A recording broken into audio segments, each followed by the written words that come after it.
What's going on, family? Welcome back to Discover Flavor. Today we're making Southern style fried chicken with a twist. We're gonna dip it in jalapeno kettle chips.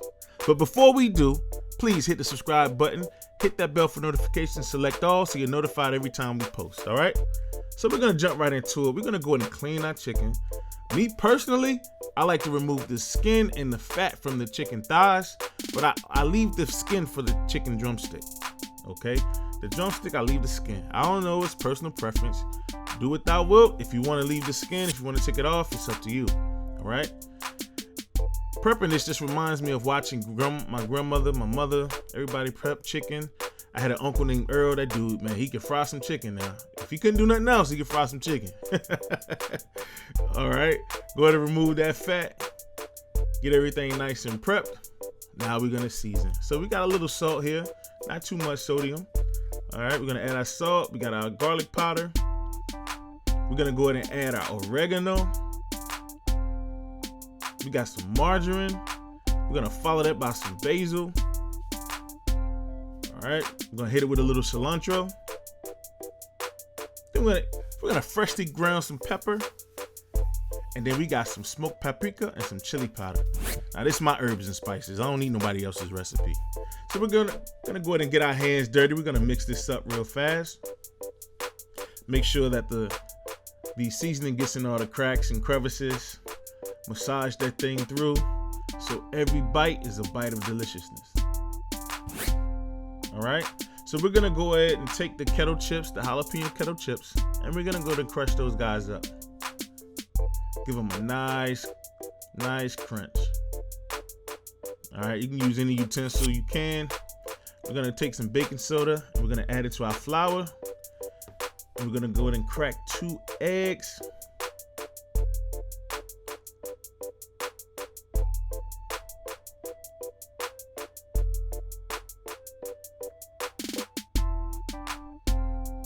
All right, we're gonna go ahead and mix those guys up. And this is the beginning of our dredging station. All right.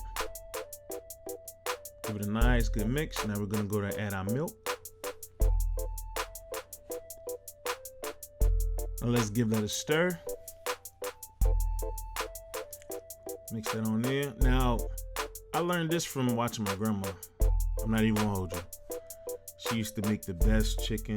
Her, my Uncle Earl, I just remember significantly those two in particular making the best chicken that I've eaten.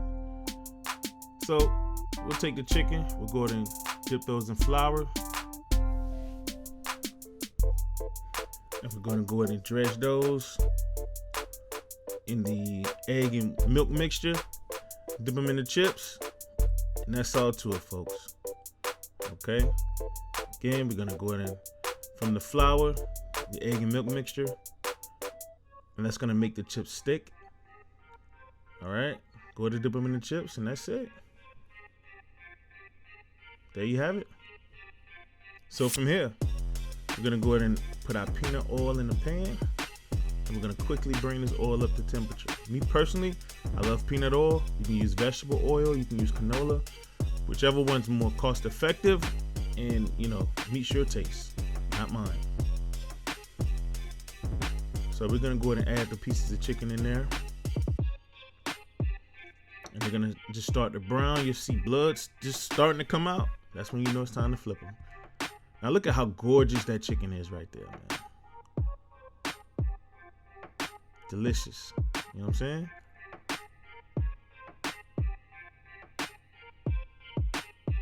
That nice golden brown crust on it. I can't wait to eat it.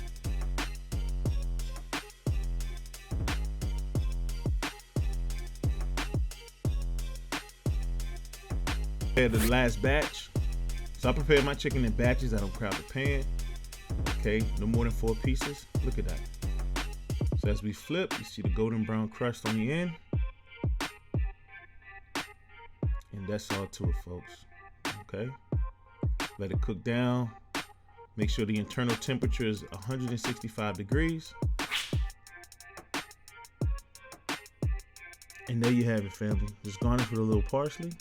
If you want to be a little bougie, okay? Simple recipe, just made to look delicious. That's it. All right. If you like what you see, don't forget to hit that like button, drop me a comment. Thanks for joining Discover Flavor family. Peace.